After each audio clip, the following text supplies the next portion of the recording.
नमस्कार। मैं हूं प्रेम कुमार। प्रेम से बोलो, सत्य बहुमत। लोकतंत्र विषयक चर्चा में रोज की तरह आपका आज भी स्वागत है। और नियमित रूप से हम बात करते हैं देश में लोकतंत्र कैसे मजबूत होगा, लोकतंत्र की खामियां कैसे दूर होंगी, जो संसदीय प्रणाली है वो कितना लोकतंत्र को बनाए रखने में सहायक है, उसमें कितनी सुधार की जरूरत है। और हमें इस विषय पर विचार करने का अवसर जो है हर दिन कोई ना कोई घटना देती है। अभी चर्चा में है अतीक अहमद का मामला, अरविंद केजरीवाल जी का भी मामला चर्चा में है और आए दिन कोई ना कोई विषय होता है। अतीक अहमद की जो घटना है इस पर परस्पर भिन्न राय हो सकती है लोगों की। कुछ लोगों का मानना है कि अतीक अहमद पाप का जो नतीजा होता है उसका उदाहरण है, बुरे काम का बुरा नतीजा उसका उदाहरण है। और इस धरती में ही पुण्य मिलता है, इस धरती में ही पाप करने वालों को जो पाप का नतीजा मिलता है। इस तरह की प्रतिक्रियाएं हैं। तो इन प्रतिक्रियाओं में उस एक्शन को जायज ठहराने की कोशिश दिखती है जिस परिस्थिति में अतीक अहमद को पुलिस की कस्टडी में कोई दूसरा अपराधी आकर मारकर चला जाता है। वहीं दूसरी तरफ खुलकर प्रतिक्रिया है कि एक अपराधी को मारने के लिए कोई और अपराधी पैदा हो रहा है। वो कहता है कि हम और भी बड़ा माफिया बनना चाहते हैं। तो क्या एक अतीक अहमद को मारने के बाद कोई दूसरा अतीक अहमद खड़ा होगा? ये व्यवस्था मजबूत है और इसको हम समर्थन दें। लोकतंत्र को मजबूत कैसे होगा फिर लोकतंत्र मजबूत? ये प्रश्न है कि अतीक तंत्र जो है वो कमजोर होगा, ये जरूरी है लोकतंत्र के लिए, या फिर अतीक तंत्र यानी माफिया तंत्र मजबूत हो, ये जरूरी है लोकतंत्र के लिए। बहुत सारे सवाल हैं। वो सवाल प्रशासन से हैं, न्यायपालिका से हैं, सरकार से हैं कि ऐसा क्यों हो रहा है कि अतीक तंत्र मजबूत हो रहा है। लगे हाथ हम उन लोगों को भी बख्श नहीं सकते जो आज बिहार में बाहुबली आनंद मोहन के लिए खड़े हैं कि वो कैसे जेल से बाहर निकल आए। हालांकि वो भाजपा से नहीं है, वो गैर भाजपाई दल है, वो महागठबंधन वाले हैं। लेकिन भाजपा भी वहां चुप है क्योंकि आनंद मोहन की जाति पर अपनी पकड़ है, बाहुबली की मतदाताओं पर अपनी पकड़ है। क्या हम ऐसे ही लोकतंत्र की कल्पना करें कि राजनीतिक दल अवसर के हिसाब से लोकतंत्र का इस्तेमाल करें, अपराधियों को बढ़ावा दे, बाहुबलियों को बढ़ावा दे और जब चाहे तब जो नैसर्गिक न्याय बोल करके पुलिस की कस्टडी में हत्या हो उसको भी जायज ठहराएं? इन सवालों पर बातचीत करने के लिए हमारे साथ विद्वान पैनलिस्ट जुड़ रहे हैं। हम सबका स्वागत करते हैं, आपसे परिचय कराते हैं। हमारे साथ जुड़ रहे हैं सम्माननीय ब्रजमोहन श्रीवास्तव जी। आप जाने माने राजनीतिज्ञ हैं, टीवी पैनलिस्ट हैं, नेशनल स्पोक्स पर्सन हैं, एनसीपी। आप बहुत परिचित होंगे इनकी बातचीत से भी, इनके स्वभाव से भी और साफगोई से बोलने का जो इनका अंदाज है।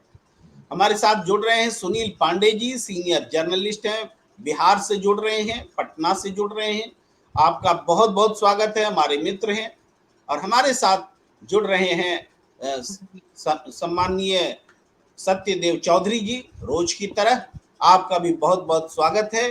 हम सबसे सीनियर और हमारे कह सकते हैं कि वैचारिक आधार पर भी इनके पास जो देने के लिए बहुत कुछ है जनता की। मैं सबसे पहले ब्रजमोहन श्रीवास्तव जी के पास आना चाहता हूं। आप लगातार टीवी चैनल में व्यस्त रहते हैं, हमारे साथ भी आधा घंटा ही हैं और इस बीच हम इसका भरपूर फायदा उठाना चाहेंगे। ब्रजमोहन जी, आप बताएं, 75 साल हो गए डेमोक्रेसी के, सरकारें भी बदल बदल कर हमने देख ली, लेकिन गरीब तो और गरीब होते चले गए, खाई अमीर गरीब की बढ़ती चली गई, सिस्टम सुधरा नहीं। हम फिर सांसद को भेजेंगे, वो सांसद खुद जो जीत कर जाते हैं बहुमत से नहीं जीतते, सबसे ज्यादा वोट जिनको मिलता है वो सांसद हो जाते हैं, लेकिन सदन में वो बहुमत की बात करने लगते हैं। जो अल्पमत में है वो दूसरे से समर्थन लेते हैं, जिनसे वो हार कर पहुंचे उनका समर्थन लेते हैं और कहते हैं कि हम लोकतांत्रिक सरकार बना रहे हैं। क्या यही वो कारण नहीं है जिससे कि ये बाहुबली, भ्रष्टाचार या अपराधी, ये सारे का जो गठजोड़ पनप रहा है, उसकी भी वजह क्या यही नहीं है? जी बृजमोहन। प्रेम कुमार जी, आज से करीब 40 साल पहले मैं एक रिसर्च पेपर पढ़ रहा था। उसमें उन्होंने लिखा था, if men are pure laws are useless, and if men are corrupt, laws are also useless. मुझे ऐसा लगता है कि शायद ये दोनों बातें बहुत ही यथार्थ हैं। आप देखिए, जितनी बातें भी और जितने मुद्दे आपने उठाए और जितनी चर्चाएं देश में आज हो रही हैं, इसमें हम जी लोगों को ऐसा लगने लगा है कि जो कानून बने वो कानून आधे अधूरे हैं। और ये आधे अधूरे कानूनों से अगर हम सोचें कि 1 अरब 40 करोड़ लोगों के इस मुल्क को हम बेहतर तरीके से चला पाएंगे और सभी को सामाजिक न्याय और उनका अधिकार दे पाएंगे, तो ऐसा लगता है कि शायद ये संभव नहीं हो पाएगा। आप देखिए कि जो कानून है वो एक दूसरे के कंट्राडिक्टरी है। एक डिस्ट्रिक्ट यानी जो हमारे हाई कोर्ट जजेज हैं या हमारी जो हाई कोर्ट्स हैं या जो हमारी सुप्रीम कोर्ट है, उनके एक ही विषय पे कई फैसले अलग अलग हैं। तो प्रश्न ये उठता है कि अगर हमारा कानून एकसार है, हमारे कानून में वो सारी व्यवस्था है, तो फिर ऐसा क्यों हो रहा है? और इसके कारण कहीं ना कहीं हमारा लोकतंत्र निश्चित रूप से वो चीज नहीं दे पा रहा जिसकी अपेक्षा अंग्रेजों के साथ संघर्ष करते समय हमारे देश के स्वतंत्रता संग्राम सेनानियों ने की थी। और आज भी एक आम आदमी तो छोड़ दीजिए, एक सक्षम व्यक्ति भी न्याय पाने के लिए जितना हैरान परेशान होता है, मैं सोचता हूं कि इससे अपन कल्पना कर सकते हैं कि हालात क्या हैं। आप देखिए कि एक हमारे यहाँ पे जमीन का कानून है कि यदि किसी व्यक्ति ने आपकी जमीन के ऊपर कोई गैर कानूनी तरीके से कब्जा कर रखा है, आप कोर्ट के चक्कर लगाते रहिए, आप अपने पूरे कागज लेके घूमते रहिए। आप थाने में जाएंगे, वो कहेंगे साहब ये आपका मामला सिविल का है। सिविल में आप जाएंगे तो वो कहेंगे कि ठीक है, आप अपनी वकील साहब को लाइए और आप अपना केस प्रस्तुत करिए, हम इस पर फैसला लेंगे। और वो जो डिस्ट्रिक्ट कोर्ट से मामला चलता है वो सुप्रीम कोर्ट तक जाता है। मतलब 30-30, 40-40 साल लग जाते हैं उस व्यक्ति को जिस व्यक्ति की वो संपत्ति है और जिसपे उसका कानूनी अधिकार है। तो ये जो कानून का माहौल उड़ रहा है, निश्चित रूप से इसके लिए हमारे जो लॉ मेकर थे, आज के लॉ मेकर खास तौर से कानून को जानते नहीं है, कानून को पढ़ते नहीं है, और जिस गंभीरता के साथ उनको कानूनों में संशोधन करना चाहिए, इसके लिए पता नहीं वो क्यों तैयार नहीं है। और इसके चलते हो क्या रहा है कि जनता को जब उसके वांछित परिणाम हम नहीं दे पाते, तो जनता की निगाह से जब हमारे जनप्रतिनिधि उतर जाते हैं, अगला चुनाव नहीं जीत पाते। इधर जो हमारे जनप्रतिनिधि हैं, वो हमेशा ये मान के चलते हैं कि 5 साल के बाद उनका कोई वजूद नहीं रहेगा, तो अब जो भी उनको करना है वो 5 साल में करना है। तो 5 साल में वो जनता के बारे में कम सोच पाते हैं, वो बाकी की चीजों की तरफ उनका ध्यान ज्यादा रहता है। इन सारी चीजों ने जनता का समर्थन ना मिलना और जो जनप्रतिनिधि हैं उनका मनोबल टूट जाना, इन दोनों चीजों ने देश में एक बड़ी बड़ी व्यापक स्तर पर असमंजस की स्थिति और अनिश्चय के वातावरण को बना दिया है। जहां जो पद पे बैठा हुआ है वो भी ये नहीं कह सकता कि मैं आपकी मदद कर दूंगा कानून के अंतर्गत। मतलब नगर निगम नगर पालिकाएं बनी हुई हैं, हम अपने स्थानीय पार्षद महोदय से यदि अनुरोध करें कि हमारे घर के बाहर की जो स्ट्रीट लाइट है वो खराब हो गई है, इसको ठीक करा दीजिए, वो ये गारंटी नहीं दे सकता कि ये चीज कितने रोज में ठीक होगी। तो ये जो स्थिति है, मैं सोचता हूं कि इस पे पूरे देश को चर्चा करने की जरूरत है। और आपने अपने चैनल पे इस बात की शुरुआत की है, इसके लिए मैं आपको बधाई देना चाहता हूं। और इस पे बहुत खुल के बात होना चाहिए। ये किसी जी राजनीतिक विचारधारा के खिलाफ नहीं है, ये किसी सरकार के खिलाफ नहीं है, ये हकीकत पे आधारित चर्चा है जो आप करवा रहे हैं। और इस पे बहुत खुल के बात हम सभी लोगों को कहना चाहिए, समाज के बीच में जाके हमको बात करना चाहिए। क्योंकि जब तक हम समाज को जागरूक नहीं बनाएंगे, जब तक हम समाज को इसकी कमियों के बारे में नहीं बताएंगे, और ये जो जनप्रतिनिधि है वो शायद इस बात को ना बता पाए, लेकिन हम सब लोगों की जिम्मेदारी है कि इस बात को लेकर हम जनता के बीच में जाएं, उनको बताएं। जब तक ये जनता इसको नहीं समझेगी, तब तक मैं सोचता हूँ इस स्थिति में बदलाव लाना बहुत मुश्किल होगा।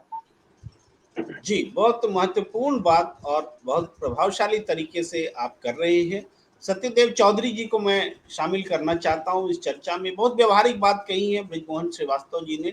आपको क्या लगता है कि स्थितियों में सुधार कैसे होगा? कैसे जनता के बहुमत वाली सरकार बनेगी? जी, सत्यदेव चौधरी जी।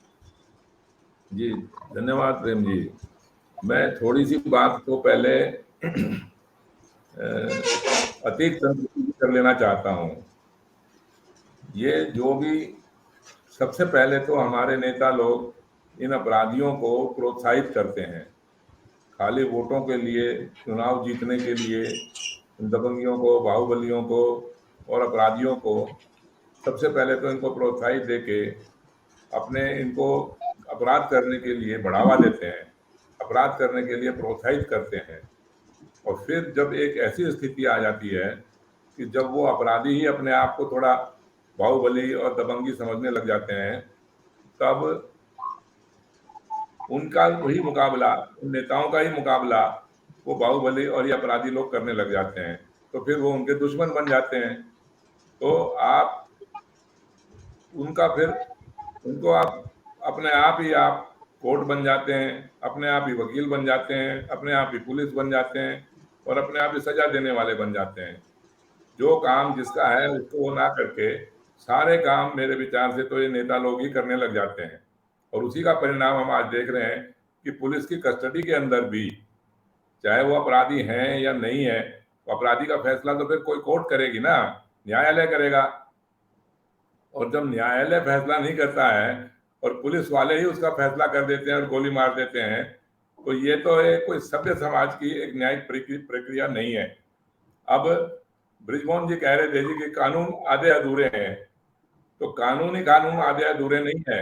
75 साल से हम देख रहे हैं कि कानून भी आधे अधूरे हैं, लोकतंत्र भी आधा अधूरा है, बहुमत है ही नहीं, पक्षपात है, भेदभाव है, अन्याय है, कहीं पर भी कोई न्यायप्रिय लोकप्रिय व्यवस्था नहीं है। तो 75 साल बीत जाने के बावजूद भी, और आप जो कहते हैं जी कि प्रतिनिधि मजबूर हो जाता है, ये सारी समस्याएं गंभीरता इन प्रतिनिधियों में ही नहीं है। प्रतिनिधि अगर चाहें तो एक अच्छी व्यवस्था का निर्माण कर सकते हैं, जिम्मेवार तो प्रतिनिधि ही है ना। कोई पुलिस वाला या कोई कोर्ट वाला या कोई वकील तो इस व्यवस्था को ठीक करेगा नहीं। व्यवस्था को ठीक करने के जिम्मेवार तो राजनीतिक प्रतिनिधि हैं, जिनको हमने चुना है, और वो गंभीरता से बात करते नहीं है। वो तो बिक गए सारे के सारे, किसी लोग के अंदर, लालच के अंदर, डर के मारे, भय के मारे, नफरत के मारे ऐसी घृणा की राजनीति करने लग जाते हैं। और इसका सारे का सारा चक्कर यही है कि हमारी इस राजनीतिक व्यवस्था के अंदर हमने और सारे काम किए, हमने लोकतंत्र भी स्वीकार किया, हमने चुनाव भी करवाने की बात करी, और हमने एक बहुमत का नाम तो पकड़ा, लेकिन कैसे बहुमत से हम सरकार बनाएंगे इसकी व्याख्या हमारे पास नहीं है आज तक भी। हमें नहीं पता कि चुनाव होने से पहले या चुनाव होने के पश्चात बहुमत किसको बोलेंगे, बहुमत कैसे बहुमत से सरकार बनेगी। मैं 75 साल बीत जाने के बावजूद भी मैं अभी तक नहीं समझ पाया कि ये बहुमत की भाषा क्या है, बहुमत किसको बोलते हैं। तो जब तक आप इस बहुमत का फैसला नहीं करेंगे तो ये प्रतिनिधि ही जिम्मेवार हैं इन सारी चीजों के। सारी जो दुष्परिणाम है राजनीतिक व्यवस्था के अंदर, वो सिर्फ और सिर्फ, और प्रतिनिधि के अंदर भी जो एमएलए हैं उसके ऊपर एमपी हैं, सबसे ज्यादा जिम्मेवार एमपी हैं, उसके नीचे एमएलए हैं। मैं खाली इन दो ही जनों को जिम्मेवार मानता हूं जिन्होंने कानून की व्यवस्था का जितना बनाना है, एक अच्छी चौधरी साहब, प्रतिनिधियों की जिम्मेवारी है। साहब, आप जो कह रहे हैं, हमारे देश में दो तरह की व्यवस्था चल रही है। एक भारत सरकार, लोकसभा और राज्यसभा, जहां पर कि कानून पूरे देश के लिए होता है, और दूसरा हर स्टेट की का जो सदन है, विधानसभा, विधान परिषद, वहां भी कानून बनता है। स्थानीय स्तर पर बंटवारा है एक कि कुछ स्टेट ही बना सकते हैं, कुछ केंद्र सरकार बना सकते हैं, और कुछ समवर्ती सूची में दोनों सरकारें बना सकती हैं। ये पूरे देश में व्यवस्था है। आप एक महत्वपूर्ण बात जो कह रहे हैं कि हमारे देश में बहुमत जो है अभी तक परिभाषित नहीं है, तो इस बारे में मैं थोड़ा सा स्पष्टीकरण देते हुए सुनील पांडे जी के पास आऊंगा। इस बीच हमारे साथ इरफान साहब जुड़ गए हैं, देश के ख्याति प्राप्त कार्टूनिस्ट हैं। आप सब इनके कार्टून को देखते हैं और सराहते हैं। आपका बहुत बहुत स्वागत है इरफान जी। और नमस्कार चौधरी को। जी जी, मैं जरा उस बहुमत के बारे में थोड़ा बोल लूं जो सत्यदेव चौधरी जी कह रहे हैं कि बहुमत परिभाषित नहीं है। देखिए, केंद्र में एक पार्टी कम सांसदों के साथ पहुंच जाती है, उसके पास 272 का मैजिक फिगर नहीं होता है, तो बहुमत तो नहीं है आज की व्यवस्था के हिसाब से। उनके पास कम सांसद है, 272 नहीं है। तब वो क्या करते हैं कि वो दूसरे सांसदों का समर्थन लेते हैं, दूसरे दलों का समर्थन लेते हैं और फिर वो बहुमत जुटाते हैं। जो जिसके खिलाफ चुनाव लड़े, जिससे चुनाव हारे, उसका समर्थन लेते हैं। जो बाकी सांसद हैं, वो सबसे बड़ी पार्टी वाले सांसद से तो जीत करके ही आए हैं ना, तो उनका समर्थन लेते हैं और तब कहते हैं कि हमारे पास लीजिए जी बहुमत तो हो गया। तो इसी पर सत्यदेव चौधरी जी कहते हैं कि बहुमत तो है नहीं है, ये तो भ्रष्ट तरीके से जुटाया गया बहुमत है। बहुमत पूरे तो प्रचार के दौरान जो है वो पूरे प्रचार के दौरान वो एक दूसरे को गालियां बक बक के ही वो चुनाव लड़ते हैं। मैं तुरंत आता हूँ आपके पास, आता हूँ तो फिर उसके बाद में जो एक साथ हो जाते हैं। जी इरफान साहब, मैं तुरंत आता हूँ आपके पास। तो जो राजनीतिक दल को चुनाव में वोट मिलता है, यहाँ पर थोड़ा सा मैं ध्यान दिलाना चाहता हूँ बृजमोहन जी का भी, जो कि एक एनसीपी के प्रवक्ता है, नेशनल पार्टी रही, अभी थोड़ा उनका दर्जा जो है कम हुआ है नेशनल पार्टी के रूप में, एक प्रभावशाली पार्टी है।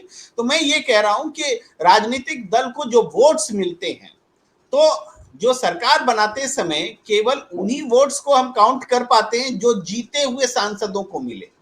हारे हुए सांसदों के वोट तो यूज ही नहीं होते। तो सरकार बनाने में क्यों नहीं, हारे हुए सांसद बोलना गलत है, हारे हुए उम्मीदवार हम बोले, तो पार्टी को जितने वोट्स मिले वो वोट्स काउंट हो गवर्नमेंट फॉर्मेशन में, तो सरकार बनाने के लिए गलत बहुमत भी जुटाना नहीं पड़ेगा, भ्रष्ट तरीके भी नहीं जुटाने पड़ेंगे, अब बहुमत परिभाषित हो जाएगा। अब मैं थोड़ा सा सुनील पांडे जी से राय ले लेता हूं, फिर इरफान साहब आपके पास आऊंगा, और बृजमोहन जी आपको मैं निश्चित रूप से 9:30 बजे से पहले छोड़ दूंगा, आपको एक बड़े चैनल में बैठना है, मेरी नजर जो है घड़ी पर बनी हुई है। जी सुनील पांडे जी।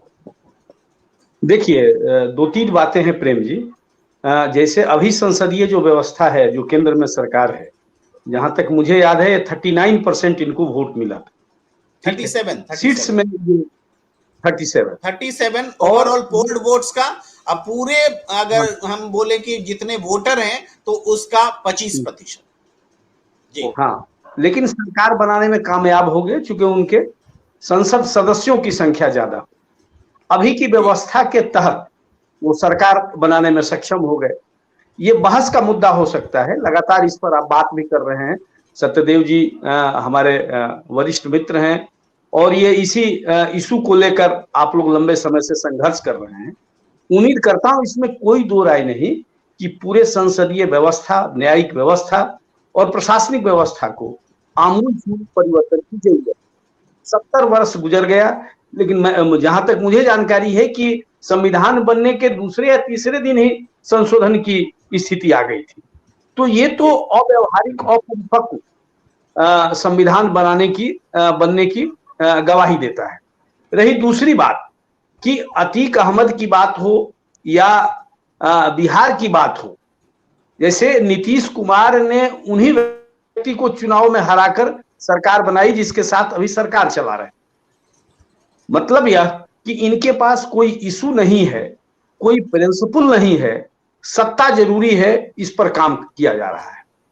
तीसरी बात कि अतीक जैसी घटनाएं क्यों हुई, अतीत क्यों हो गए, उसका सबसे बड़ी वजह जो लगातार आपने भी कहा और एनसीपी के प्रवक्ता जी ने भी कहा कि न्यायिक व्यवस्था इतना विलंब से चल रही है देश में कि लोगों में असंतोष। लेकिन सवाल है कि जिसने हत्या की अतीक की, उसको तो आप जस्टिफाई नहीं कर सकते हैं, क्योंकि अतीक ने कोई ऐसा काम उन परिवार के लोगों से नहीं किया था जो तीनों ने हत्या किया। अब देखिए, 2 हत्यारे मारे गए, मान लीजिए कि वो हत्यारे थे, पापी थे, जो भी थे, तो 2 अपराधी मारे गए तो 3 अपराधी का जन्म हो गया। ये किसी भी सभ्य समाज के लिए सूचक नहीं है, बेहतर नहीं है। लेकिन ये चिंतन का विषय जरूर है कि ये स्थिति कैसे बनी, अतीत कैसे माननीय। पांडे जी आपको रोक रहा हूं, एक ग्राफिक्स देखिए।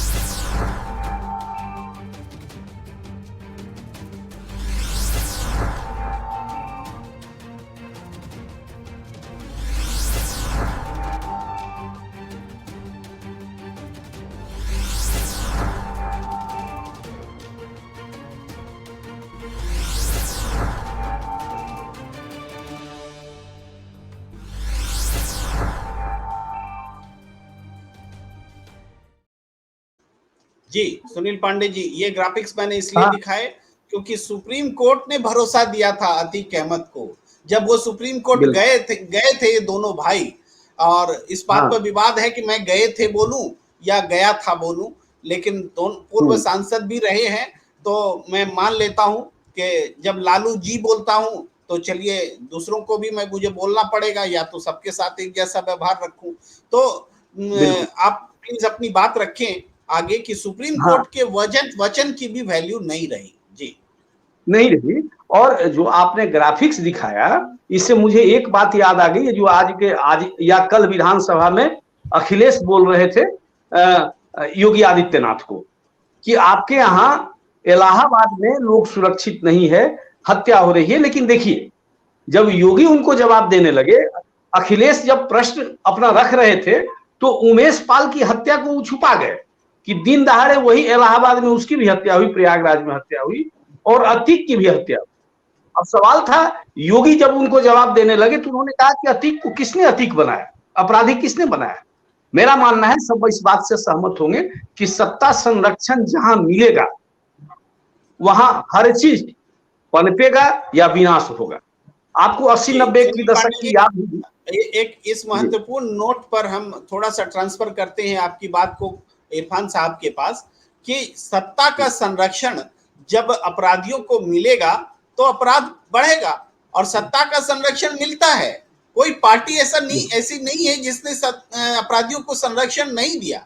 अभी बिहार का तो ताजा उदाहरण है ना, आनंद मोहन भाई पैरोल पे छूटे हैं, उनकी बेटी की शादी हुई, अब बेटे की शादी होने वाली है। जी जी देखिए, आनंद मोहन के विषय में एक बड़ा महत्वपूर्ण बात है प्रेम जी, कि जब आप ऐसे लोगों को मुक्ति देते हैं कमेटी बना के या जो भी, सरकार उस नियम में ढिलाई कर दिया है, ये आपको जानकारी होगी।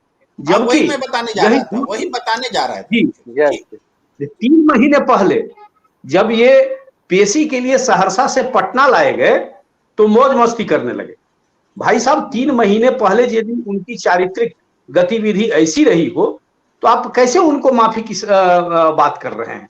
तो सारा कुछ राजनीतिक प्रेरित है। सुनील पांडे जी, यही बात मैं ध्यान दिलाते हुए आता हूं इरफान साहब के पास, कि आनंद मोहन जो कि घोषित अपराधी है, जो सजा काट रहा है, जो पैरोल में छूटने के बाद भी ऐसी तस्वीरें दे रहा है जो अप्रिय है, उसको वो छूट जाए, इसके लिए नीतीश कुमार की सरकार एक प्रावधान करती है जिसके तहत सरकारी अफसर को मारना आम आदमी की हत्या के समान है।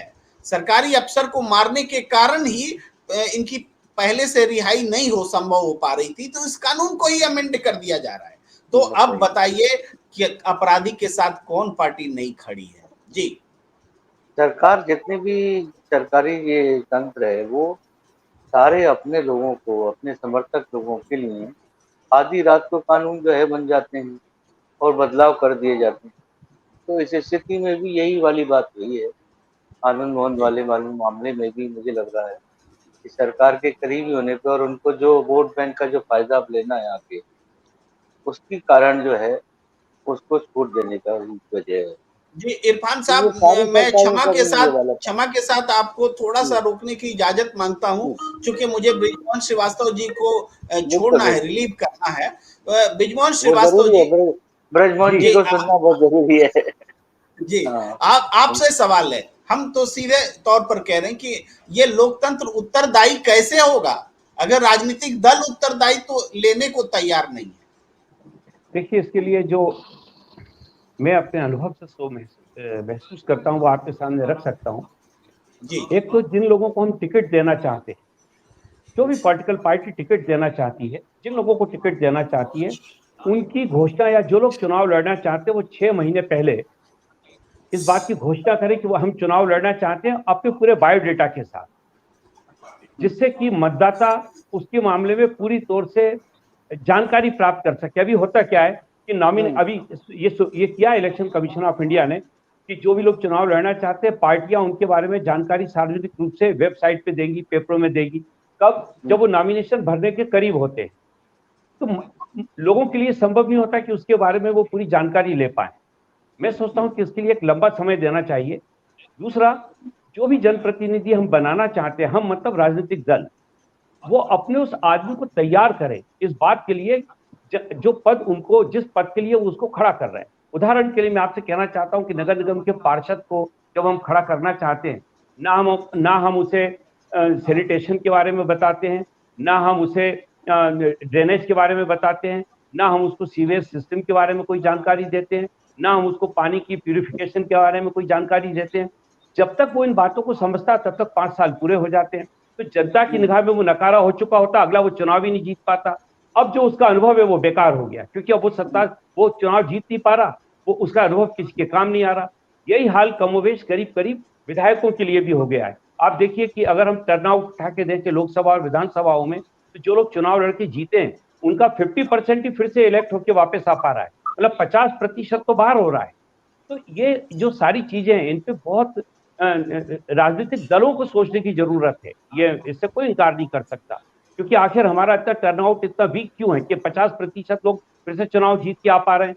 आप देखिए कि जो भी जनप्रतिनिधि बनना चाहता है, वो सबसे पहले तो ये चाहता है कि उसकी बदनामी ना हो, अगला वो चुनाव जीते और जनता के बीच में जब वो जाए तो कम से कम उसको सम्मान मिले। लेकिन ऐसा नहीं हो पाता।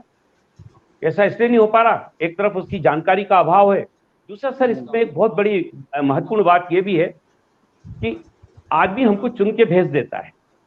अब उसके बाद अगर हमको कोई आंदोलन करना है, कोई प्रदर्शन करना है, कहीं जाना है, तो लोग इकट्ठे नहीं होते। और अधिकारी इस बात को जान जाते हैं कि ये विधायक जरूर है, लेकिन इनके साथ 100 आदमी नहीं है जो मेरे ऑफिस में आके धरना दे पाए या प्रदर्शन कर पाए। तो उसकी सुनवाई कम होने लगती है। अब जब सुनवाई कम होती है तो फिर उसको ऐसे लोगों की जरूरत पड़ती है जो भीड़ इकट्ठी करके उसके साथ ला सके। उसमें फिर जैसे कि अभी बात चल रही थी, इस प्रकार के लोग पैदा होने लगते हैं, क्योंकि इनके पास तंत्र भी होता है, पैसा भी होता है और लोग भी होते हैं, और उसका फिर वो लोग धीरे धीरे वो लोग खुद पॉलिटिक्स में आ जाते हैं। तो ये बहुत सारी हमारे लोकतंत्र से जुड़े हुए बहुत सारे ऐसे मुद्दे हैं जिन पे कि निश्चित रूप से फैसला और कानून बनाने का अधिकार तो राजनेताओं के हाथ में है, लॉ मेकर्स के हाथ में है। इनको ही जिम्मेदार होना पड़ेगा और हमें इनको ही जिम्मेदार बनाना पड़ेगा। ये बेहद जरूरी चीज जी। ब्रिजमोहन श्रीवास्तव जी, आपने बहुत अच्छे तरीके से अपने व्यवहारिक अनुभवों के साथ बताया कि लोकतंत्र पर कैसे गलत तत्व का कब्जा होता चला जाता है। क्योंकि जनता उदासीन है, इस पूरे सिस्टम में एक्टिव नहीं है। और यही बात सत्यदेव चौधरी जी भी कह रहे हैं कि जनता को एक्टिव करना होगा, जनता के बहुमत वाली सरकार कैसे बने उसकी सक्रियता को बढ़ाना होगा। जी जी, मैं आप माफी चाह रहा हूँ। ओके, जी जी बिल्कुल, आप मैं सारे लोगों से माफी मांग रहा हूँ। ये नहीं, माफी मांगने की जरूरत नहीं है ब्रिजमोहन जी। आप अपने दूसरे चैनलों में विचारों को बुलंद रखिए। और मैं इस जो ब्रिजमोहन श्रीवास्तव जी कह रहे थे उस विषय पर आऊंगा सत्यदेव चौधरी जी के पास, लेकिन उससे पहले इरफान साहब, आपको मैंने अपनी बात रखने से रोका था, टोका था, क्षमा के साथ आप प्लीज अपनी बात पूरी करें। नहीं, बहुत अच्छी अभी ये भी बात करके गए थे कि जो जितने भी जनप्रतिनिधि हैं वो उनके साथ में इतने लोग क्यों नहीं इकट्ठा हो पाते हैं, क्योंकि एक बार वो जीतने के बाद में उनको लगता है कि अब तो सब कुछ उनके हाथ में आ गया। अब निकलना तो तभी 2-3 महीने पहले जाएंगे जनता के बीच में, और अपना जितने भी वादे वादे डालना और जितना पैसा उसमें से कुछ निकाल के जो है वहां पर अपना जनता में डाल देंगे, कुछ सड़कें बनवा देंगे थोड़ी बहुत। ये फॉर्मूला सा पकड़ लिया है लोगों चुनाव जीतने का। तो अब उनके पास में वो लोग कैसे इकट्ठा होंगे? अब वही तो राजनीति हो रही है, लोग ट्विटर पे ही काम कर रहे हैं, जनता के बीच में जा ही नहीं रहे हैं, जनता से मिल ही नहीं रहे हैं। तो ना तो कार्यकर्ता उनके साथ में है पार्टियों के, और ना ही उनके साथ में जो है वो जनता, आम आदमी भी होता है। तो ये दिक्कतें तो हैं। और उनको ये अभी ट्रेनिंग की बात कर रहे थे, आप देखिए 2 दिन पहले तो पता नहीं रहता कि खड़ा कौन हो रहा है यहाँ से, इतनी खींचतान होती है। अगर इलेक्शन कमीशन ये कानून बना दे कि आप अपने आदमी का 3 महीने पहले नाम डालो यहाँ पर लाके, और उजागर करो कि भाई जो है ये आदमी है, अब इसके बारे में जनता जांच करे, और थोड़े दिन पहले और दे दिया है कि नाम बदलने का ये 15 दिन पहले या 20 दिन पहले नाम चेंज होगा। तो ये इनको व्यवस्था, ये वाली बात सही है कि करना चाहिए। इलेक्शन कमीशन में तो जाना ही चाहिए कम से कम 6 महीने पहले एक आदमी के बाद। जी जी। इरफान साहब, आप कह तो रहे हैं इलेक्शन कमीशन से बहुत उम्मीद आप जता रहे हैं, लेकिन इलेक्शन कमीशन जो अंतिम मतदाता सूची जो जारी करता है वो हाँ। और चुनाव की तिथि के बीच में ही देखिए कितना फर्क होता है। बहुत बहुत नजदीक आ एकदम जाता है तब अचानक जाके ही वो होता मतदाता है। सूची जारी करता है। और इसमें भी हम बताएं कि आजादी के 75 साल हो गए, लेकिन इलेक्शन कमीशन आज तक 100% मतदाताओं को मतदाता सूची में नहीं डाल सका है। नहीं डाल ये पाया। कितना बड़ा फेल्योर है, बोलिए ना। सही बात है। ये पूरे मतदाता सूची में हमारे सभी पूरे मतदाता ही नहीं है। बाकी गायब हो रहे हैं हालत ये हो रही। सही हाँ, बात है है। ही नहीं, और जो है वो हाँ, गायब हो जाते हैं, वो तो अलग समस्या है। मैं सही बात। सत्यदेव चौधरी जी के पास आना चाहता हूँ। बहुत सारे सवाल हैं, बृजमोहन श्रीवास्तव जी भी कह गए हैं और उन्होंने भी व्यवस्थागत खामियों की ओर इशारा किया है। जी, जी। मगर समाधान जो है, समाधान सबके पास नहीं होता है। समाधान तो गांधी जी के ही पास था आजादी से पहले। तो क्या बात। आजादी के बाद अभी हम पूरा देश ऐसे व्यक्ति की तलाश कर रहा है जो समाधान दे। तो जी सत्यदेव चौधरी जी, हम आपकी ओर मुखातिब। चौधरी जी देखिए, जैसे ही आदमी होना चाहिए वो जो समाधान देगा। जनता एक हाँ, दिन चौधरी जी को समझेगी जो विचार हैं उनके। जी जी, जी धन्यवाद इरफान जी। देखिए, मेरा ये मानना है प्रेम जी कि कोई भी अतीक अपने माँ के पेट से अपराधी बन के नहीं जन्म लेता। जी। उसको अपराधी ये हमारे जनप्रतिनिधि और नेता ही बनाते हैं। मेरे को बिल्कुल गुरेज नहीं है इस बात को बोलने के अंदर कि हम 100% से भी अधिक जिम्मेवार केवल और केवल ये नेता या राजनीतिक व्यवस्था ही इन ऐसे अतीक जैसे लोगों को अपराधी बनाने की जिम्मेवार है।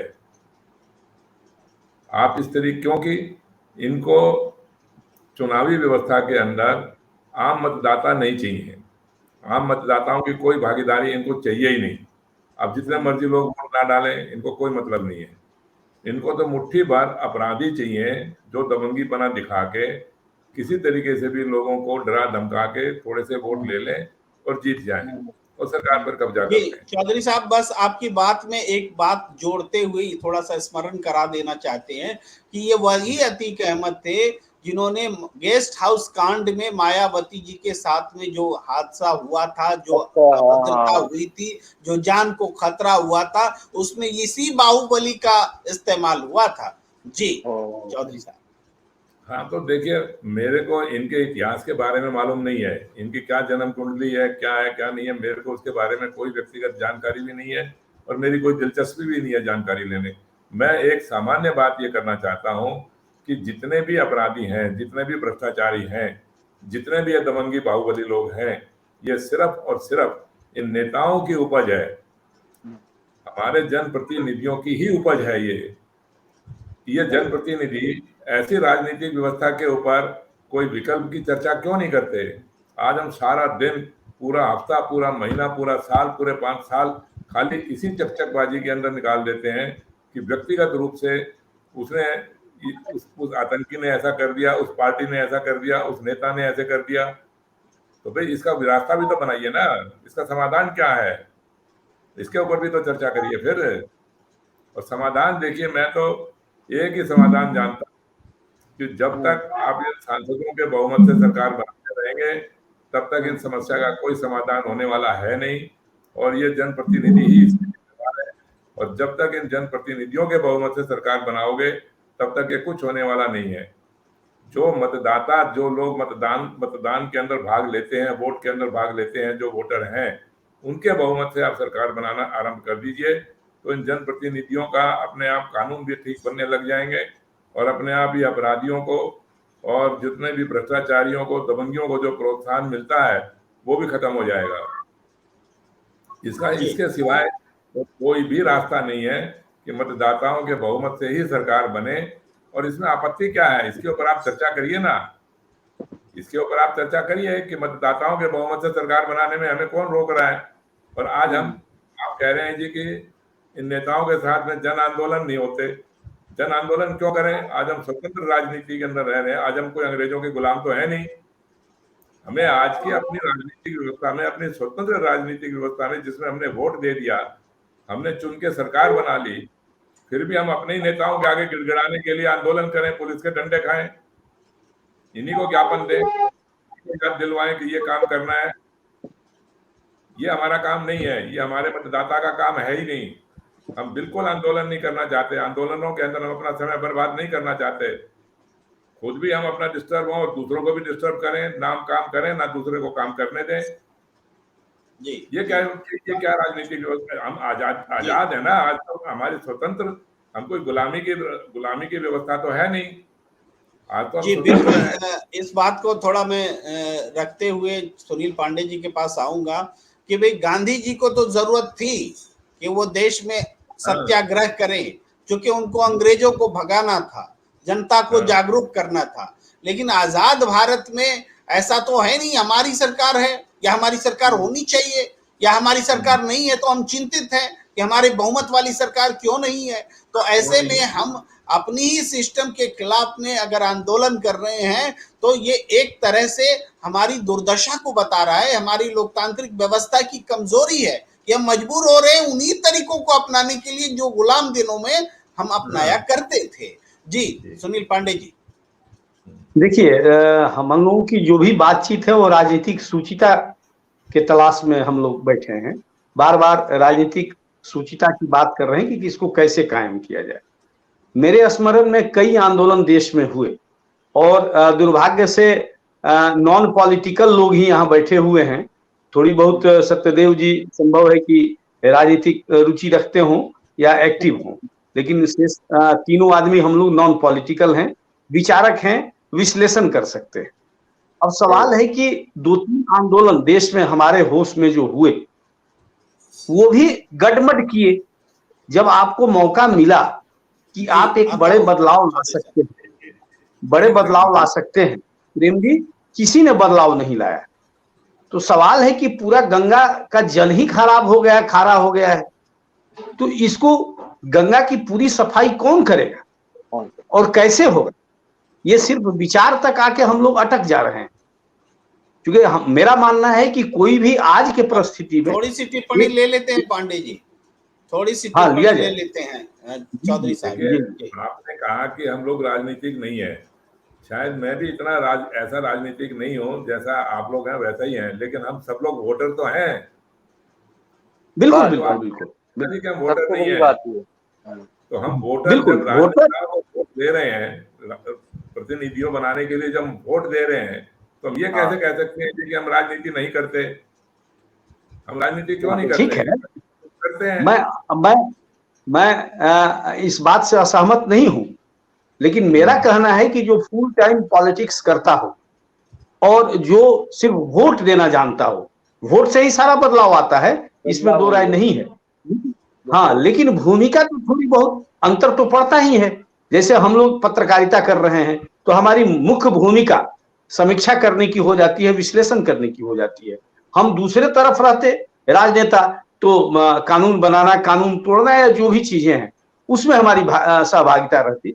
मेरा सबसे बड़ा चिंता का विषय ये है कि हम जहां दाव लगाते हैं, मतलब जनता जहां दाव लगाती है, वो वीपी सिंह हो या मुरारजी देसाई हो। मुरारजी देसाई से ही हम होश में हैं। मुरारजी 74 का आंदोलन, 77 में सरकार बदली, फिर वीपी सिंह आए, फिर आप एक छोटे स्तर पर, राज्य स्तर पर कहें तो अरविंद केजरीवाल आए, अब तो भाजपा सत्ता में है। लेकिन बदलाव आया कहां से? हम लोग सारे लोग राहगीर के तौर पर देखते रह गए और वो लोग फिर सत्ता के नशे में चूर हो गए और जो हो रहा है उसके पर हम लोग टीका टिप्पणी करने के लिए बैठे हुए हैं। ये बड़ा बदकिस्मती है कि शासन और सत्ता सरकार सब चल रही है, लेकिन बदलाव टाइप का जिस तरह से हम लोगों में बेचैनी है, अधिकांश भारतीय बेचैनी इसमें। सुनील पांडे जी, आपने बातें सब बहुत अच्छी रखी, उनमें से ही एक पंक्ति मुझे भा गई, मैं बोलना चाहता हूँ। उसमें आपने कहा कि निश्चित रूप से बदलाव तो वोटर ही लाते हैं, तो वोटर बदलाव लाते हैं, मगर हम जहां जिस कमी की बात कर रहे हैं वो ये कि वोटरों को बहुत बड़ी संख्या में हम गिनने के लिए और सत्ता बनाने के लिए इस्तेमाल ही नहीं करते।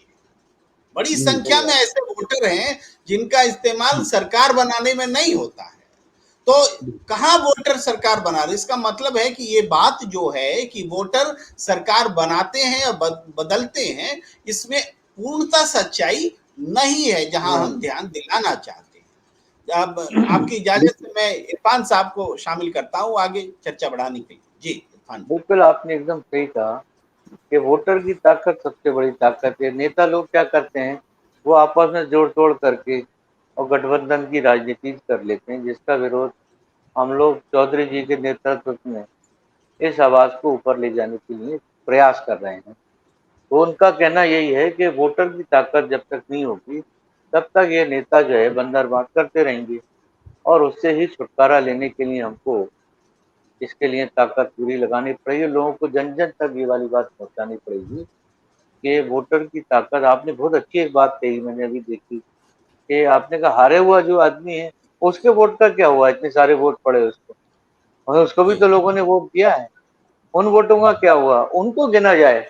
बहुत अच्छी बात है ये, बहुत एकदम आसान की बात है ये कि उन सबको गिन लिया जाए, भाई इससे मिल गए इतने मिल गए। वो तो जैसे पैसा होता है ऐसे वोट है कीमती, तो उसको जाया क्यों जाया जाए, वो कूड़े में चले गए, इसका मतलब ये है। तो उनकी भी गिनती कर लो तब जाके जो होगा। अब ये क्या है कि वो साहब इतने उसको मिले, वो हार गया एकदम से वो आदमी। वो वोट है भाई, वोट की कीमत होना चाहिए। जी सोने की तरह, सोने का अगर सिक्का हुआ तो क्या फेंक देंगे उसको कि इनके पास कम थे इनके पास ज्यादा थे। इसलिए हर वोट की कीमत है, बहुत ज्यादा कीमत है हर वोट, उसका मूल्य होना चाहिए। जी, वोटरों की अहमियत कैसे स्थापित होगी, इस सवाल पर मैं दोनों के पास आऊंगा। पहले सुनील पांडे जी के पास आता हूं, फिर सत्यदेव चौधरी जी के पास। कैसे वोटों की अहमियत स्थापित होगी, सुनील पांडे जी? अब घुमा फिरा के बात जो है अंततः वहां पहुंच जा रही है कि हम पूरे व्यवस्था को बदलने के लिए बिल्कुल, हम बड़ी बात प्रयासरत कर हैं। रहे हैं सुनील पांडे जी, छोटी बात हम लोग नहीं कर रहे हैं, क्रांतिकारी हाँ हाँ बदलाव बिल्कुल की बात कर रहे हैं। जी बिल्कुल।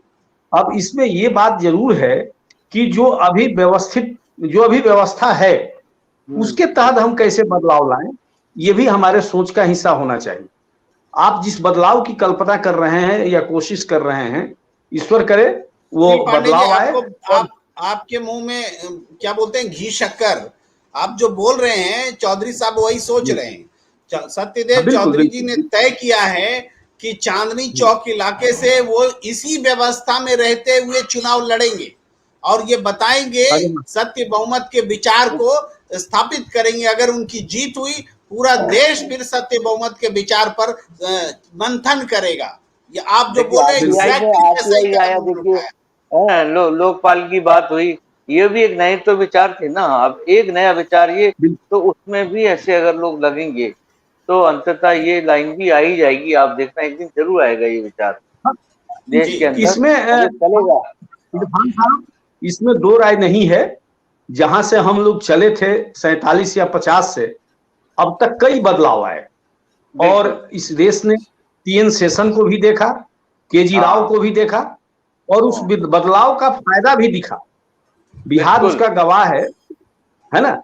तो ऐसा नहीं है कि हम डेड कॉन्स्टिट्यूशन और डेड डेमोक्रेसी के निवासी हैं, जागृत हैं।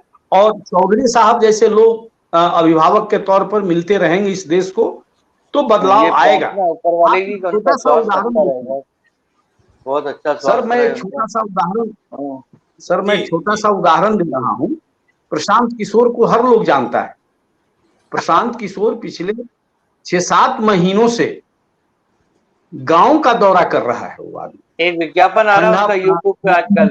अब वो देखिए, मैं आज देख रहा था उनको, अब तो रोज मैं चलाता हूँ सुबह जब, तो उसमें उनका एकदम अचानक आवाज आती। मैं आज जाके मैंने देखा, मैंने कहा ये आवाज जो पहचानी है, ये यूट्यूब पर कैसे आती है। और वो विज्ञापन के तौर पे लालू प्रसाद यादव के बेटे को और उनको जो है वो गरियाते रहते हैं, लालू को, हाँ ठीक है। कि मैं वो जो इरफान है साहब उसने इस क्या बात को किया है। तो वो इरफान आपने कहा साहब ना, मैं इस वो बात मुझे को याद आ नहीं गया कहा। उनका कि गांव गांव जाके ये दौरा कर रहे हैं। मैं यह कह रहा हूं कि तिलक के कहने पे गांधी ने पूरे देश का दौरा किया। क्यों? जब तक आप दौरा नहीं करेंगे, देशाटन नहीं करेंगे, तो लोगों की पीड़ा को कैसे समझ पाएंगे? बिल्कुल वही ना, जन जन तक प्रशांत पहुंचना किशोर जरूरी है, आज वो काम कर रहे हैं। प्रशांत जमीन किशोर पे वो जाएगा आज काम तभी। कर रहे हैं, और उसका नतीजा भी सामने आया। अभी महीना दिन पहले यहाँ एमएलसी का चुनाव था, प्रेम जी, हम्म। और एक प्रत्याशी प्रशांत किशोर का जीत गया जिसने समर्थन हाँ, दिया था। ऐसा नहीं अच्छा। है ये संकेत है कि मतदाता जागरूक हो रहे हैं, ये भुलावे में नहीं आने वाले हैं। आने वाले समय में चौधरी जी के सोच पांडे के जी, अनुसार बदलाव आ हम सकता है, उम्मीद करते इसमें हैं दो राय चांदनी नहीं। चौक से भी वैसी खबर आएगी। हम वाह, उम्मीद करते हैं सुनील पांडे जी, बधाई हो, आपके हम लोगों की उदाहरण से। शुभकामना। जी जी। हाँ, हम लोगों की मैं शुभकामना अब है। सत्यदेव चौधरी जी के पास आता हूं आखिरी कमेंट जी। के लिए, और उसी सवाल के साथ कि मतों का महत्व कैसे पुनर्स्थापित, तो अभी नहीं कहेंगे चूंकि ऐसी व्यवस्था ही नहीं आई, स्थापित हो। जी। तो देखिए, हम पत्रकार लोग भी या जो नॉन पॉलिटिकल लोग हैं वो भी खाली समीक्षा करके अपनी जिम्मेवारी से हम पल्ला नहीं झाड़ सकते। खाली समीक्षा करके चर्चा करके छोड़ दिया और उसके बाद में हमने उसके ऊपर कोई सार्थक प्रयास किया ही नहीं।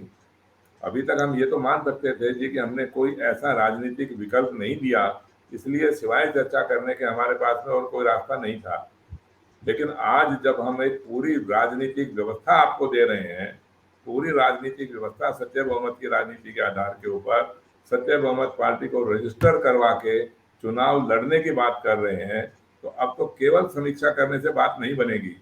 आप जब तक इसको सुझाव नहीं देंगे, जब तक आप इसको सहयोग नहीं देंगे, समर्थन नहीं देंगे, वोट नहीं देंगे, तब तक तो ये बात फिर अधूरी की अधूरी रहेगी। मैं नहीं मानता कि आज के दिन हमारे को पता नहीं कितने बड़े आंदोलन करने पड़ेंगे, कितना बड़ा कोई प्रदर्शन करने पड़ेंगे। क्यों करने पड़ेंगे? हमें कोई आवश्यकता नहीं है प्रदर्शन करने की और आंदोलन करने की। एक क्षेत्र के अंदर से भी आप जीत जाओ तो सारा देश अपने आप समझ जाएगा।